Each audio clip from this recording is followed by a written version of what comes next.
어떤 분이 초등학교 딸이 있었다고 합니다.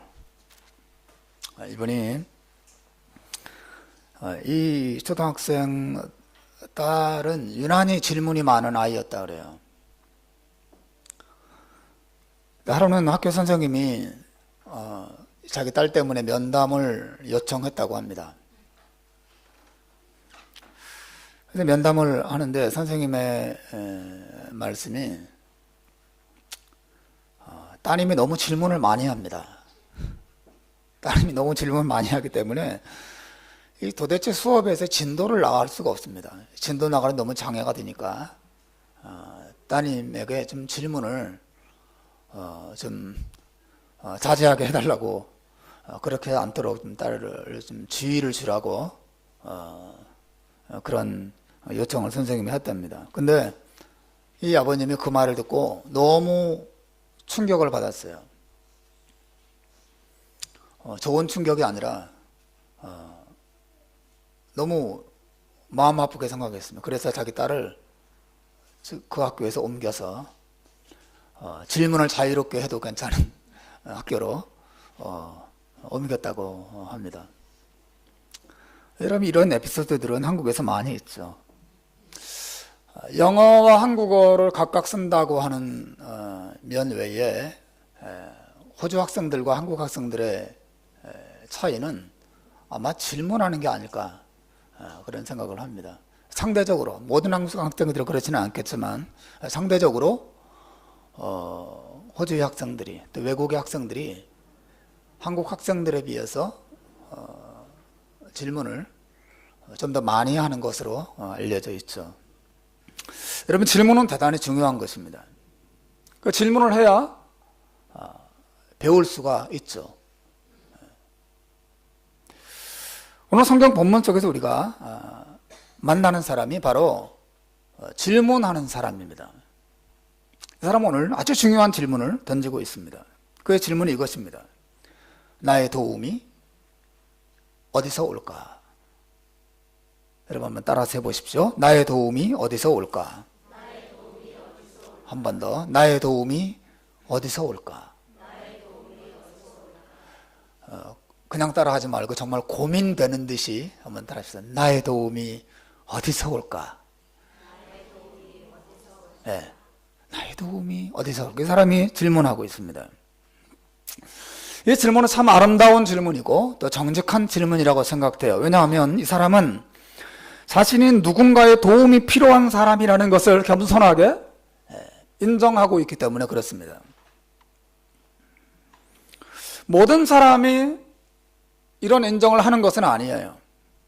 도움이 필요하면 다 나 도움 필요한데 누가 날 안 도와줄까? 이렇게 생각하는 것 같지만 사실은 그렇지가 않습니다. 어떤 사람은 도움이 필요한데도 도움이 필요 없는 척 하고 살아가는 경우가 많이 있기 때문에 그렇죠. 길 가다가 무거운 짐을 들고 간 사람을 만날 때가 있죠. 제가 종종 그 사람에게 다가가서 좀 들어드릴까요? 조금 도와드릴까요? 하면 대부분이 그러세요, 고맙습니다, 그럴 것 같지만 반대입니다.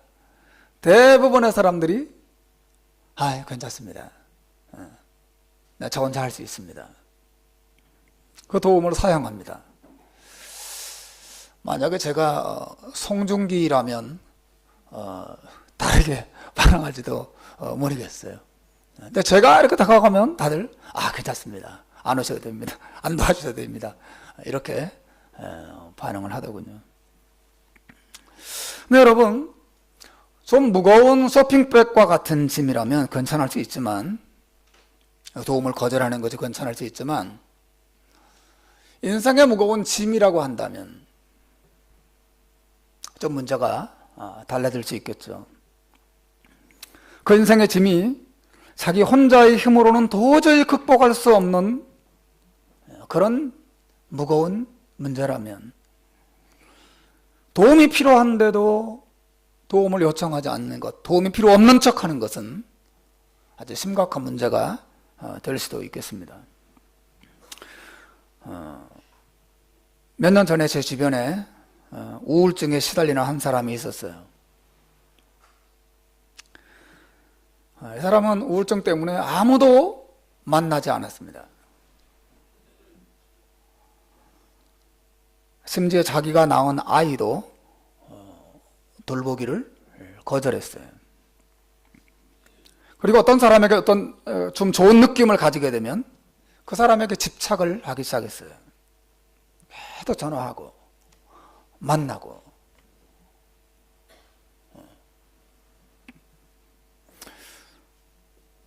그런데 이 사람의 더 큰 문제는 도움을 받고자 하지 않는다는 것이었어요.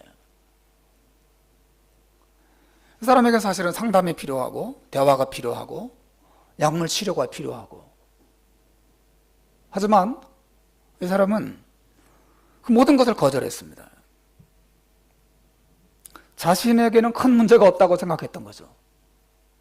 나는 정상입니다. 난 도움 필요 없습니다. 상담받으러 가는 것도 거절합니다. 또 약물도 거절합니다. 다 거절하는 것이죠. 나는 도움이 필요 없습니다.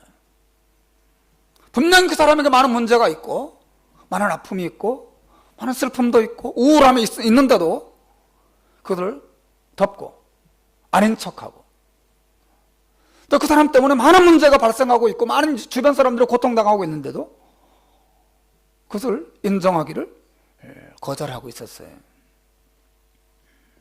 상황은 자꾸 더 악화됐죠. 여러분, 그런 사람에게서 도움을 거절하는 것은, 도움이 필요 없다고 생각하는 것은 곧 자살 행위죠.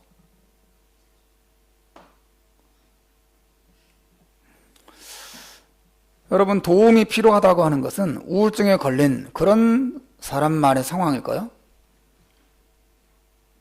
그렇지 않습니다. 이것은 우리 모든 사람의 상황이라고 말할 수 있어요. 나는 도움이 필요합니다. 인생의 본질은 누군가의 도움이 없이, 또 무엇인가의 도움이 없이는 홀로 설 수 없다고 하는 것이죠. 이것이 모든 인간의 상황이에요. 심각한 병에 걸린 사람만의 상황이 아니라고 하는 거죠. 사실 지금 이 순간에도 우리는 공기의 도움을 받고 있죠. 햇빛의 도움을 받고 있습니다. 음식의 도움으로 힘을 얻어서 이 자리에 있는 것이죠. 그런 기본적인 도움뿐 아니라 우리는 우리 곁에 누군가 함께 있어줄 사람이 필요합니다. 우리 내 곁에 아무도 없으면 외로움을 느낍니다. 저는 아주 못된 남편이어서 혼자 있는 것이 싫어요. 밥 먹을 때 혼자 잘 못 먹습니다. 아내가 자고 있으면 깨웁니다.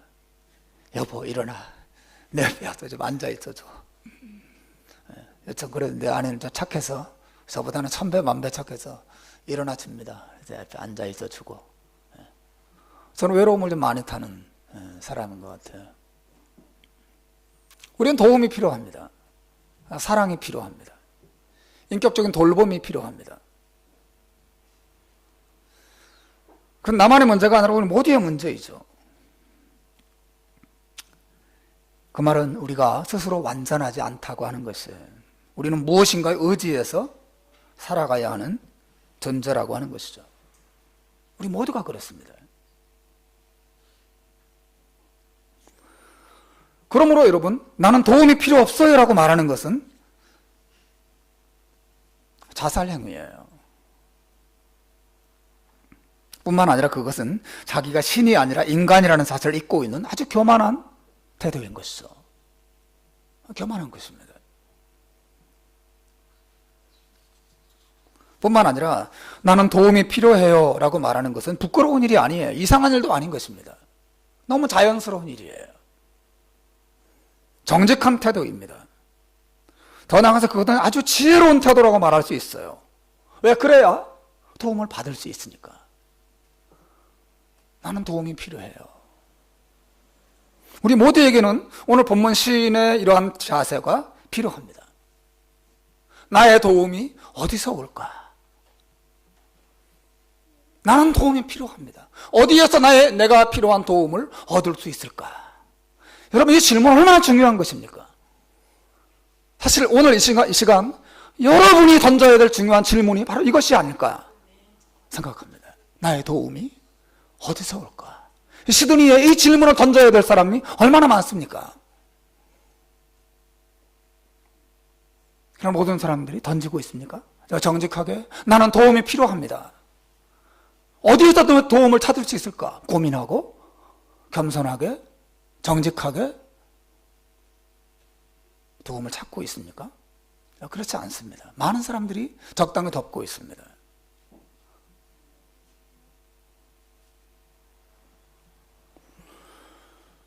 여러분, 오늘날 사람들에게 가장 필요한 도움이 뭘까요? 여러분에게 어떤 도움이 가장 필요하십니까? 돈이 필요하십니까? 머니가 필요하십니까? 뭐가 필요하십니까? 아니면 친구가 필요하십니까? 아니면 건강이 필요하십니까? 어떤 도움이 필요하십니까? 모든 것들이 필요하죠. 사실 저도 필요합니다. 얼마 전에 뉴스 보니까 엊그젠가요? 미국에서 일어난 것 같아요. 제 기억에 어떤 사람이 로또 복권을 사는데 줄을 쫙 서 있는데 한 사람이 새치기를 해서 자기 앞에서 또 복권을 사갔다는 거예요. 그래서 그 새치기 하는 사람 가만 놔뒀대요. 그리고 이제 자기가 그냥 봐주고 너그럽게 해주고 자기가 그 다음에 복권을 샀는데 자기 복권이 당첨된 거죠. 자그마치 11억을 당첨됐답니다. 양보 많이 하세요, 여러분도. 양보 많이 하시길 바랍니다. 어떤 일이 일어날지 모릅니다. 근데 사실은 나한테 11억이 있으면 얼마나 좋을까 그런 생각도 잠깐 들었습니다. 우리는 돈도 필요하고 건강도 필요하고 친구도 필요합니다. 안정적인 집도 필요합니다. 하지만 여러분, 그 모든 것들보다 우리가 인간이기 때문에 근본적으로 필요한 정말 중요한 도움이 있다고 봅니다. 그것은 나는 누구인가? 라고 하는 질문에 대해서 대답해 주는 일이에요. 나는 누구인가? 유명한 철학자 가운데 스피노자라고 하는 사람이 있습니다. 이 사람이 어느 날 공원에 앉아서 인생에 대해서 깊이 고민하고 있었어요. 공원 관리인이 지금 불황한 줄 알고 그 사람에게 찾아가서 당신 누구요? 그랬더니 스피노자가 나도 내가 누구인 줄 알았으면 좋겠어.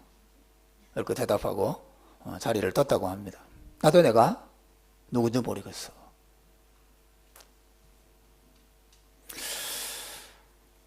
여러분, 나는 누구인가를 아는 것은 참 중요하죠.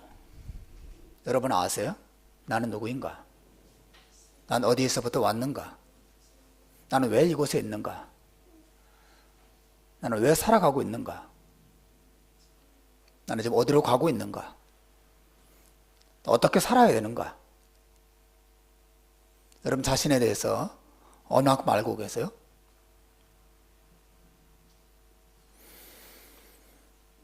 한국이 나온 세계적인 석학 가운데 장하석이라고 하는 분이 있습니다. 이분이 현재 영국 캠브리지 대학의 석좌 교수입니다. 교수하고 석좌 교수는 달라요. 석좌 교수는 말 그대로 교수 지위가 영원히 보장되는 것입니다. 영원히 보장된 지위를 가지고 있어요. 캠브리지 대학에. 근데 이분이 고1 때 미국에 유학을 갔어요.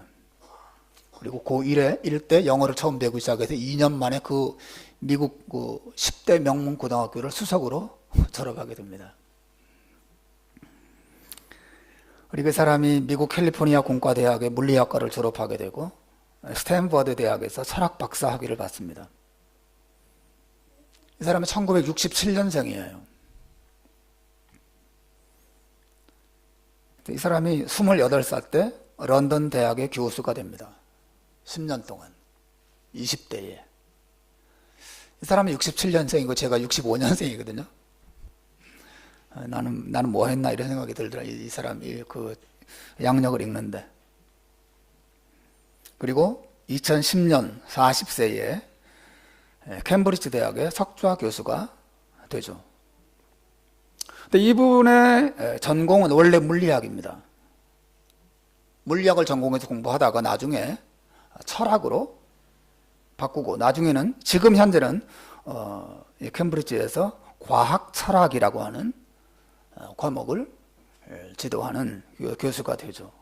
근데 이분의 인터뷰 기사가 신문에 실렸어요. 이분은 촉망받던 물리학도였는데 그 기자가 이렇게 묻습니다. 당신은 과학도였는데 왜 전공을 과학 철학으로 바꿨습니까? 이분이 이렇게 답합니다. 저는 과학을 계속해서 공부하고 연구하는 동안은 내가 궁금한 모든 것에 대해서 과학이 답을 주지 못한다는 사실을 깨달았습니다. 우주의 근원을 탐구하는데 빅뱅 이전에 뭐가 있었냐고 물으면 과학은 모든 것이 빅뱅에서 생겼다 라고밖에 말하지 못한다고. 그 이전에 뭐가 있었습니까? 모른다. 자기는 그 너머에 그 무엇이 있었는지 정말 알고 싶은데 과학이 답을 줄 수 없다는 사실을 알았다는 거죠. 이 사람이 이렇게 답합니다. 결국 답은 과학이 아닌 철학에서 찾을 수밖에 없었습니다.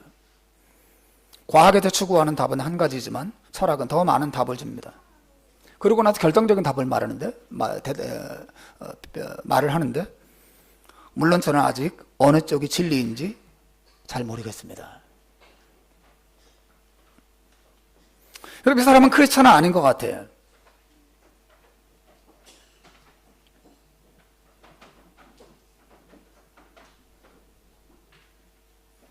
이 사람은 크리스천은 아닌 것 같습니다.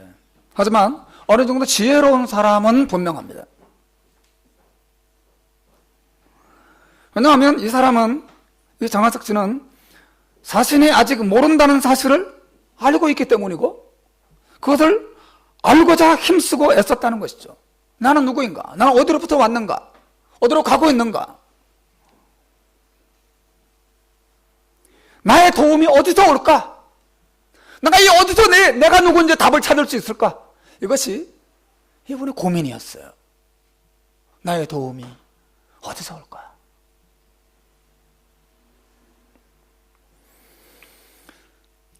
사랑하는 여러분, 내가 누구인지 어디서부터 왔고 알아야 비로소 내가 왜 사는지를 알 수 있어요. 또 왜 사는지를 알아야 어떻게 살아야 하는지도 알 수 있죠. 또 내가 누구인지 알아야 어디에서 내가 도움을 받을 수 있는지도 알게 되고 어디서 행복을 찾을 수 있는지도 알게 되고 어떻게 하면 내가 인생의 방황을 멈출 수 있는지도 알 수 있는 거죠.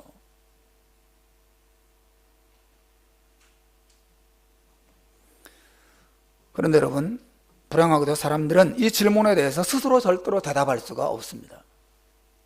과학은 답을 주지 않습니다.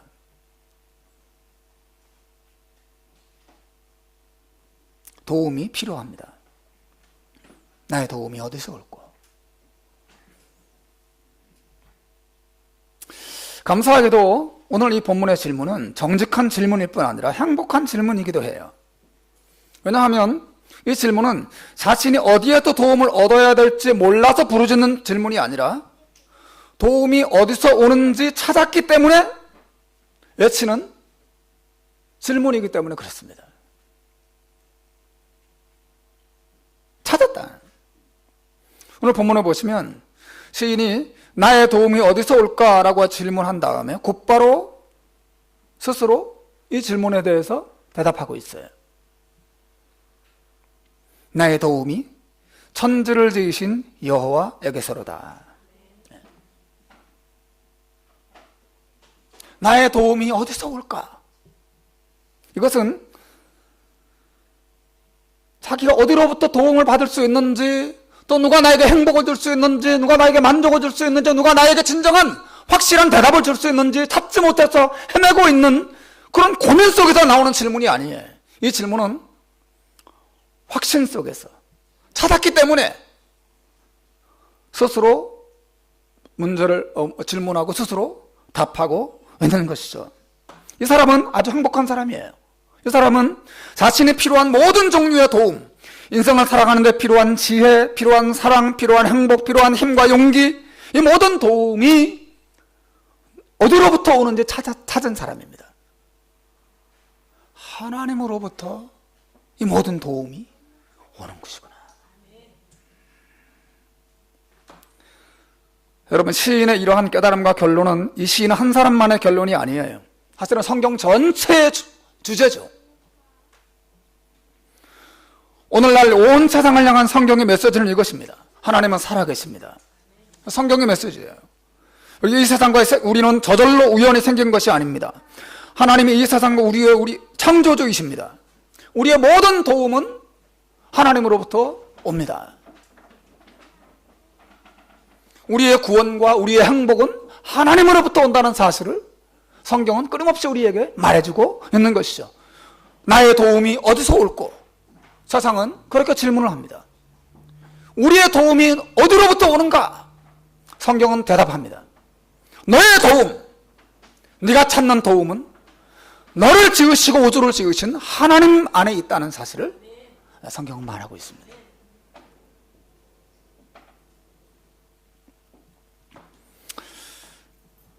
여러분, 이 세상 사람 모두가 이 사실을 알게 된다면 얼마나 좋을까 생각해 봅니다. 그리고 저는 오늘 이 자리에 계신 분들 모두가 이 사실을 깨닫게 되기를 바랍니다. 나의 도움이 천지를 지으신 여호와에게서로다. 여러분, 이렇게 말할 수 있는 사람 정말 행복한 사람입니다. 우리가 어둠 속에서 눈물 속에서 살아가는 이유가 어디 있습니까? 인생에 어려움이 있고 시련과 환란이 있기 때문에 다들 눈물을 흘리면서 절망 속에서 허덕거리면서 사는 것입니까? 뭐 그럴 수도 있겠지만 더 근본적인 이유가 있어요. 바로 이 사실을 모르기 때문에 그렇습니다. 나를 이 어둠 속에서, 이 방황 속에서, 이 눈물 속에서 빠져나올 수 있도록 나를 도와줄 수 있는 분, 내게 구원을 주시고 내게 만족을 주시고 내게 힘을 주실 수 있는 분이 하나님이시고 그 하나님의 살아계셔서 나를 돕고자 한다는 사실을 사람들은 모르기 때문에 절망 속에 있고 어둠 속에서 벗어나지 못하고 있는 것이죠. 여러분, 성경이 짤막한 이 구절이 이 세상에 얼마나 중요한 메시지를 던지고 있는지 우리는 바라봐야 합니다. 이 말씀은 여러분을 위한 말씀이에요. 아이 몰라, 신경 안 써, 그건 바보입니다. 우리 모든 다 도움이 필요합니다. 우린 질문해야 됩니다. 나의 도움이 어디서 올까? 나를 인생의 이 깊은 수렁에서 누가 건져줄 수 있을까? 우리 가정을 이 어둠과 눈물 속에서 누가 건져줄 수 있을까? 내 안에 있는 이 가득한 죄에서 누가 나를 건져줄 수 있을까? 나의 도움이 어디서 올까? 이 질문에 대해서 사람들이 주는 대답, 책이 주는 대답, 과학이 주는 대답 다 찾아 돌아보셔도 괜찮습니다. 그러나 성경에 몇 주도 귀를 기울이십시오. 나의 도움이 천지를 지으신 여호와에게서로다. 여러분, 이 사실을 깨닫는 사람은 방황을 끝냅니다. 이 사실을 깨닫게 되는 사람들은 흔들림을 끝냅니다. 어두움을 끝내고 빛 가운데로 나올 수 있어요. 중요한 것은 이거죠. 이 시인이 이것을 어떻게 알게 됐을까요? 나의 도움이 천지를 지으신 여호와에게로부터 온다는 사실을 이 사람이 어떻게 알게 됐을까요? 보리수 밑에 들어가서 돌을 닦아서 알게 됐을까요? 아니면 책을 많이 읽어서 알게 됐을까요? 뛰어난 과학적인 두뇌를 가졌기 때문에 알게 되었을까요? 여러분도 그렇게 하면 알 수 있을까요? 알 수 없습니다. 여러분, 시인이 지금 어디를 바라보고 있는가를 보십시오. 1절에 보십시오. 1절을 읽어보십시오. 시작. 내가 산을 향하여 눈을 들리라. 나의 도움이 어디서 올꼬. 지금 이 시인은 어디를 바라보고 있습니까? 어디를 보고 있습니까? 산을 보고 있습니다. 이 산은 문자적으로 정확히 말하면 산들 혹은 hills, 언덕들 복수형으로 되어 있습니다. 그리고 그 앞에 정관사 더가 딱 붙어 있습니다. The hills 혹은 the mountains입니다. 이 산은, 그리고 그 산이라고 말할 수 있는, 그 언덕들이라고 말할 수 있는 이곳은 어디냐면 예루살렘 성전이 세워져 있는 시온산 언덕을 가리키는 것입니다.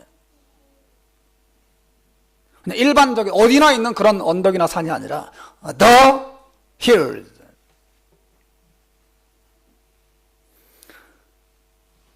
이 시인은 지금 예루살렘 성전을 바라보고 있는 것입니다. 산 위에 우뚝 세워진. 여러분, 예루살렘 성전이 뭐예요? 그 예루살렘 성전은 하나님께서 자신을 만난 사람들에게 명령해서 세우게 하신 일종의 건물이죠. 여러분, 그 예루살렘 성전을 바라보는 것이 왜 중요합니까? 바로 그 성전 안에 하나님이 어떤 분이신지가 잘 나타나 있기 때문에 그렇죠. 물론 예루살렘 성전은 하나님을 예배하는 장소입니다. 하지만 그것이 전부가 아니에요. 예루살렘 성전은 하나의 상징으로 세워지기도 했습니다. 어떤 상징이요? 하나님의 장차 이 세상에 예수님을 보내주실 것과 그 예수님께서 죄인을 위해서 십자가에서 피 흘려 죽으실 것을 보여주는 상징을 담고 있어요. 왜 그렇습니까?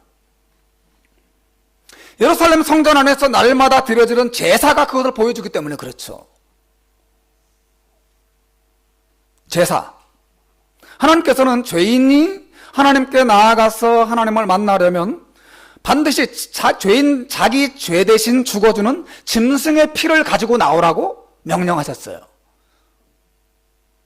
그래서 짐승의 피를 가지고 하나님께 나아가서 제사를 드릴 때 하나님이 그 사람을 용서해 주시고 그 사람을 구원해 주신다고 하는 메시지가 이 예루살렘 성전 안에 담겨져 있는 것이죠.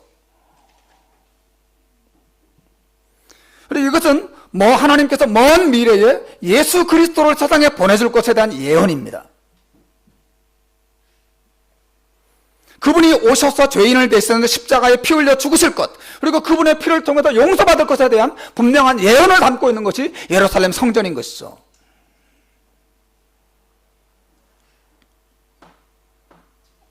성경은 예루살렘 성전을 통해서 하나님이 주신 그 예언이 이루어졌다고 말하고 있어요. 그것도 여러분이 잘 아는 요한복음 3장 16절 말씀입니다. 한번 읽어보겠습니다. 큰 소리로 한번 읽어봅시다. 시작.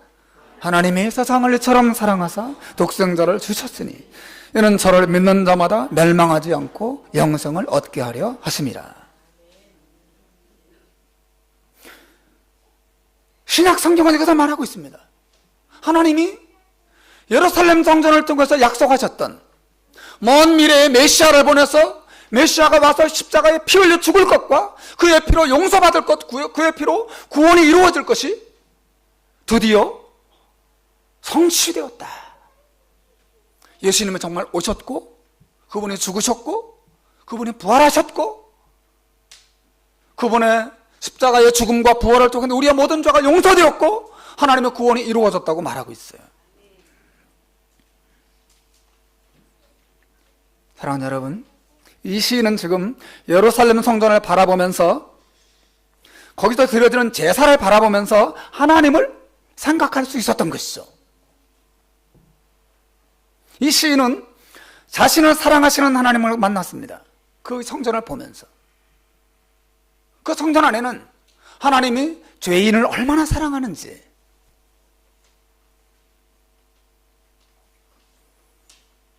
그 하나님이 죄인을 어떻게 가까이 오게 하기를 원하시는지, 그 하나님의 죄인을 어떻게 돕기 원하시는지를 예루살렘 성전 안에서 발견했습니다. 그 제사 안에서. 정말 이해하시겠습니까? 내가 산을 향하여 눈을 들리라. 그 예루살렘 성전, 그 안에서 드려지는 제사를 바라보면서 하나님의 살아계심, 하나님의 사랑, 하나님의 능력, 하나님의 약속, 하나님의 구원을 바라보게 된 것이죠. 내가 눈을 들어 산을 바라보면 나의 도움이 어디서 올까? 바로 저기 계신 그 하나님.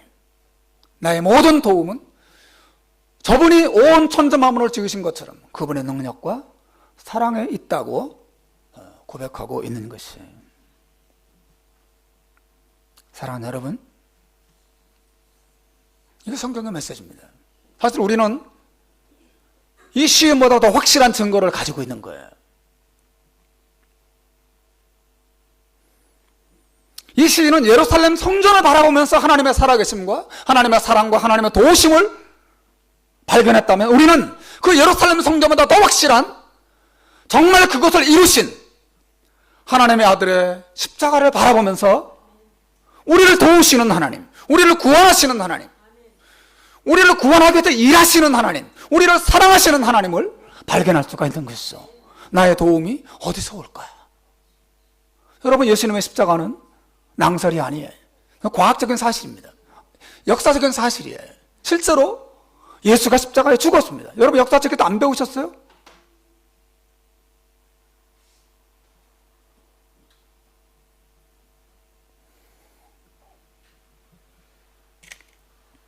예수님은 성경의 예언도로 세상에 오신 하나님의 아들입니다.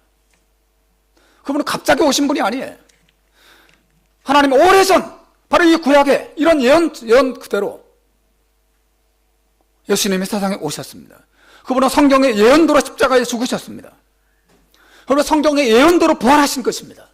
성경의 예언도로 그분은 지금도 살아계십니다. 그리고 성경의 예언도로 그분은 우리의 구원자가 되셨고 우리의 도움이 되십니다.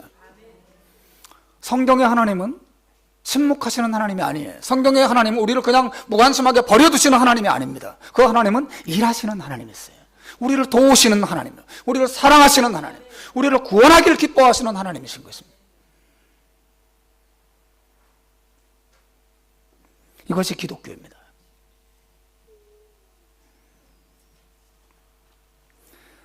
이러한 성경에 등장하는 인물들, 성경의 저자들은 바로 이 하나님을 만난 사람들이고 그 하나님이 자신의 진정한 도움이 되시고 구원이 되시는 분이라는 사실을 알게 된 사람이죠.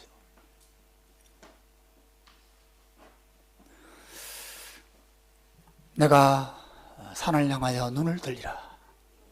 나의 도움이 어디서 올까? 나의 도움이 천지를 지으신 여호와에게서로다. 사랑하는 여러분, 오늘 이 시간 여러분들에게도 이러한 결론이 내려지기를 주님의 이름으로 축복합니다. 사람의 도움은 소용없어요. 사람의 도움은 한계가 있습니다. 우리는 늙고 병들어 죽기 전에 이 질문을 해봐야 합니다. 나의 도움이 어디서 올까? 만일 성경이 나의 도움이 어디서 올까라고 하는 이 질문으로 끝났다면 성경은 우리의 구원의 책이 아니라 철학책입니다. 나는 누구인가? 난 어디서부터 왔는가? 나의 도움이 어디서 올까? 질문만 던지고 끝나는, 너무 공허하고 우리를 힘들게 만드는. 마치 저는 유행가를 종종 부르거든요. 목사가 유행가 부르면 안 되는지 모르겠지만 종종 이렇게 부릅니다. 전 뽕짝을 좋아합니다. 두만강 푸른 물에 노젓는 뱃사공. 이런 노래 부를 때마다 여러분 그 가사가 가슴을 후벼파지 않습니까? 그죠? 가슴을 후벼파면 막 그걸 부르면 눈물이 막 날려 그래. 막 슬퍼요. 그게 유행가의 한계입니다. 내 슬픔을 자극시켜서 더 슬프게 만들지, 나의 도움이 어디서 올고 슬프게 만들지, 답을 주지 않는 거, 답을. 예? 여러분, 성경 무엇입니까? 내가 산을 향하여 눈을 들리라. 나의 도움이 어디서 올고. 끝. 끝이에요. No. 나의 도움이 천지를 지으신 여호와에게서로다. 놀라운 발견과 놀라운 확신과 놀라운 기쁨과 담대함이 성경 저자들의 심령 속에 있었던 것이죠. 사랑하는 여러분, 누가 우리의 진정한 만족이 될 수 있습니까? 누가 우리의 진정한 용서가 될 수 있고, 누가 우리의 진정한 구원이 되고, 누가 죽을 때 누가 우리의 진정한 소망이 될 수 있겠습니까? 그리고 누가 내가 힘들고 외로울 때 변함없이 내 곁에 있어줄 수 있겠습니까? 임덕희 씨가 그 대답을 여러 번 이렇게 말했지만, 예? 거짓말입니다. 누구도 내 곁에서 영원토록 변함없이 사랑과 만족과 구원을 줄 수 없습니다. 대답은 하나밖에 없습니다. 내가 산을 향하여 눈을 들리라. 나의 도움이 어디서 올까? 나의 도움이 천지를 지으신 여호와에게서로다. 사랑하는 여러분, 이 결론을 여러분의 결론으로 삼으시기를 주님의 이름으로 축원합니다. 그러면 이 믿음이 여러분의 삶의 빛이 되고, 이 믿음이 여러분의 삶의 양식이 되고 생수가 될 것입니다. 이 진리를 따라 하나님께로 나오시고 하나님을 의지하시고 우리 다 같이 함께 하나님을 섬기는 귀한 은혜가 우리에게 있기를 주님의 이름으로 축원합니다. 기도하겠습니다.